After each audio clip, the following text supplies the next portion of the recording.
Bienvenue dans l'épopée royale, un feuilleton totalement inédit. 6 épisodes hors série qui te plongeront dans l'univers à la fois antique et futuriste de Nizam Agency. Tu suivras les aventures d'Assia, une ancienne servante devenue guerrière et qui souhaite se transformer en reine. Les étapes lui seront rudes, compliquées, difficiles. Elle va devoir parvenir à bâtir sa forteresse, indispensable pour tout empire entrepreneurial qui durera, qui perdurera à travers les âges. Bienvenue dans cette nouvelle aventure, bienvenue dans l'épopée royale.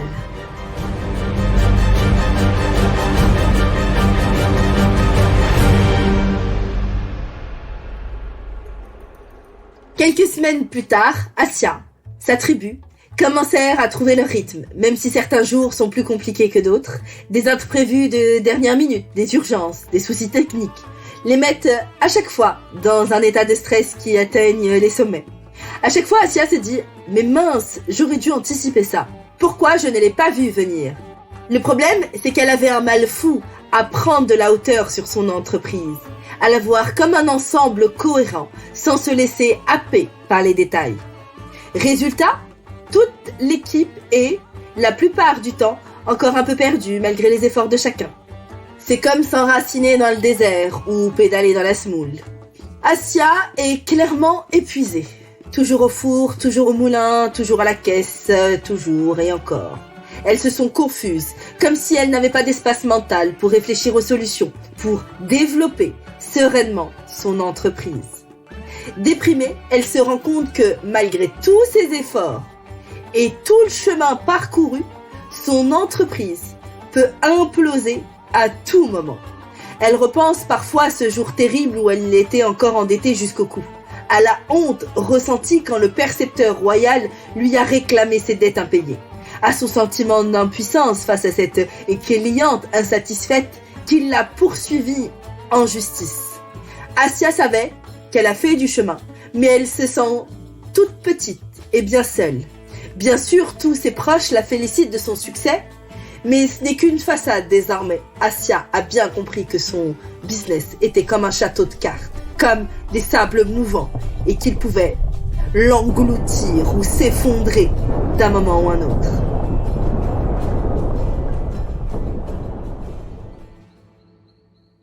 Ce soir-là, en fermant la boutique, après encore une fois des heures supplémentaires, elle marchait dans la rue, éreintée, comme un zombie. Ses pensées allèrent vers son amie Lila. Elle a toujours l'air trop bien, cette nana. Je la vois pas travailler comme une acharnée, juste diriger, piloter son business. Ça a l'air super simple. C'est ça que je veux moi aussi. Moi aussi, je veux savoir comment faire, comment... Prise dans ses pensées, elle percuta en passant et tomba alors en renvers, se blessant au poignet sur lequel elle avait tenté de s'appuyer pour amortir sa chute. Ouah, j'ai trop mal. Assia, c'est vous? Vous allez bien? C'était le marchand qui lui avait vendu l'astrolabe quelques mois plus tôt. Oui, enfin, pas trop, mais ça devrait aller. J'ai pas encore vraiment le choix, vous savez. Je ne peux pas me permettre de ne pas travailler, sinon tout va s'écrouler. Dit Assia, se justifiant justement de son travail. Comment? Allons. Vous allez quand même pas reprendre le travail dans cet état, vous courez à votre perte si vous négligez vos problèmes de santé, disait le marchand. Je sais bien, mais je peux pas me laisser, ni laisser ma tribu. Vous savez, sans moi, je suis le noyau dur, je suis le socle. Et très vite, le château de sable va s'effondrer, vous savez. Un château de sable? Mais qu'est-ce que vous dites là? Je crois comprendre. Pourtant, j'ai essayé de suivre ce que m'a dit l'astrolabe. Je vous jure, mais c'est trop dur. J'y arriverai pas. C'est pas pour moi. J'ai pas les épaules, j'y comprends rien. Je suis nulle dans tout. Je sais faire des gâteaux, moi, c'est tout. Je suis vraiment faible, en fait. Assia, c'est normal. Toutes les guerrières passent par là, lui dit le marchand, très calmement. Allez, donnez-moi votre main. Non, pas celle-là, pas celle qui est cassée, celle qui va bien. Allez, venez, on se redresse. Ça va aller. Vous vous sentez bien? laissez-moi vous accompagner chez le guérisseur. Il y en a un, tout juste au bout de la ruelle. 1 heure plus tard, après l'application d'une potion sur son poignet et l'immobilisation de son bras, Assia se sentait mieux, beaucoup mieux. Le marchand, lui, décida de tout de même la raccompagner chez elle au cas où. Soudain, il prit un air très sérieux. Assia, sachez qu'une entreprise pérenne, prospère, prend du temps. Tout comme Rome ne s'est pas faite en un jour, je suis sincèrement convaincue que vous y allez y arriver. Je crois en vous, je crois en votre potentiel. Mais il faut y aller étape par étape. Vous avez déjà rectifié certaines choses dans votre entreprise grâce aux analyses et à l'audit que vous avez faites. Maintenant, il est temps de passer à l'étape supérieure et de bâtir enfin votre entreprise, votre forteresse. Le marchand sortit de son baluchon un grand parchemin enroulé qu'il déplia sur la petite table de la cour de la maison d'Assia. Sur le papier blanc, cassé, légèrement jauni par l'usure du temps, elle vit le plan d'un bâtiment dessiné au fusain. Vous me conseillez de construire une drôle de maison, là. Je ne sais pas si... Assia, ce n'est pas une maison, mais une forteresse, je vous dis. C'est une forteresse qui vous permettra de solidifier votre entreprise, de la structurer et mieux encore, de pouvoir la développer. Regardez, là, c'est le pilier. C'est votre business model.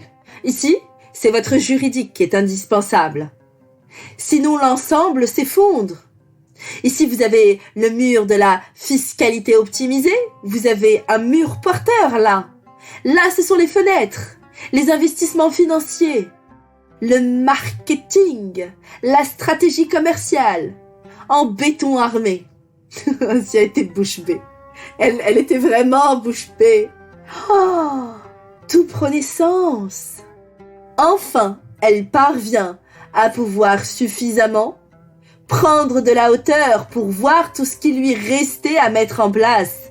Elle avait enfin toutes les étapes, les recettes de l'entreprise structurée, fortifiée dont elle rêvait. C'est elle qui l'emmène loin, très loin, à la hauteur de ses ambitions et de ses rêves. L'image du château de sable lui vint en tête. Voilà comment transformer ce château en forteresse solide et qui ne s'effondre pas à la première tempête. Je te laisse le plan de la forteresse ici, Assia.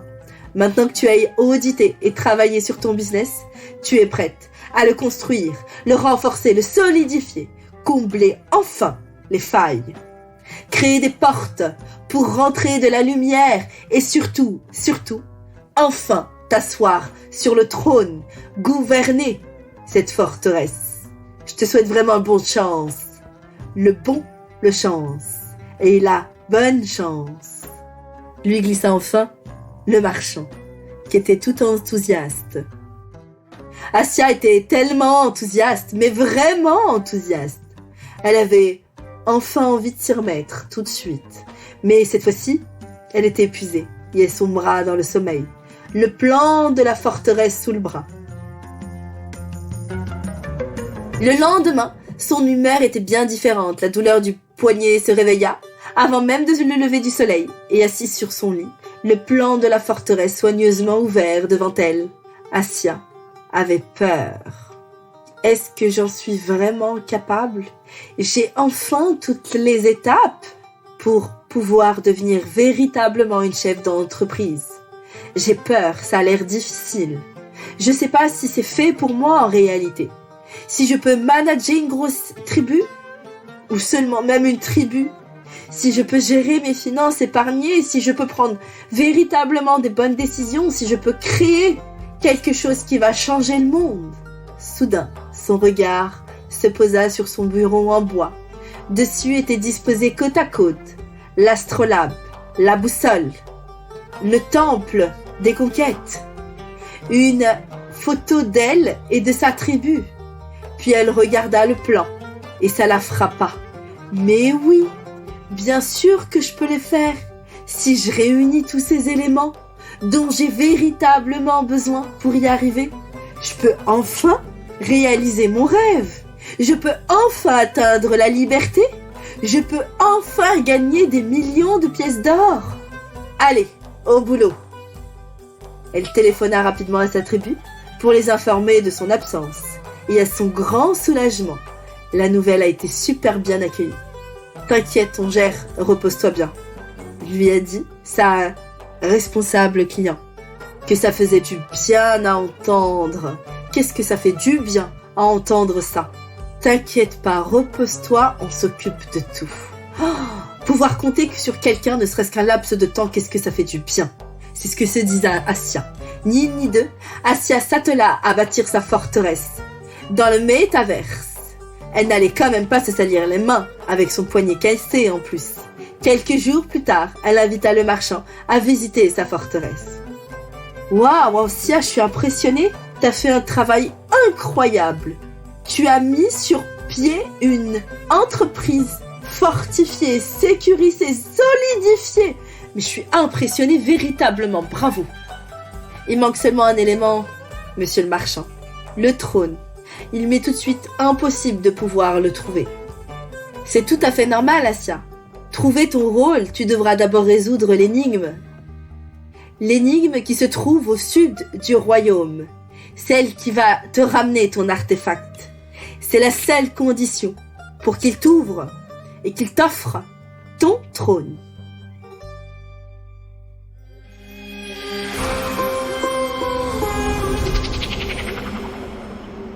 C'est sur ce ton et c'est sur ce conseil que lui a donné le marchand qu'on redécouvrira et qu'on découvrira la fin de l'aventure d'Assia demain dans la forteresse.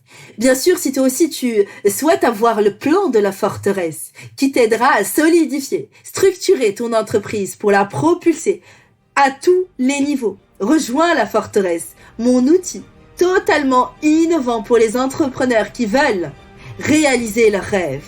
Toutes les informations sont dans la description de cet épisode et je te retrouve demain pour une prochaine épisode.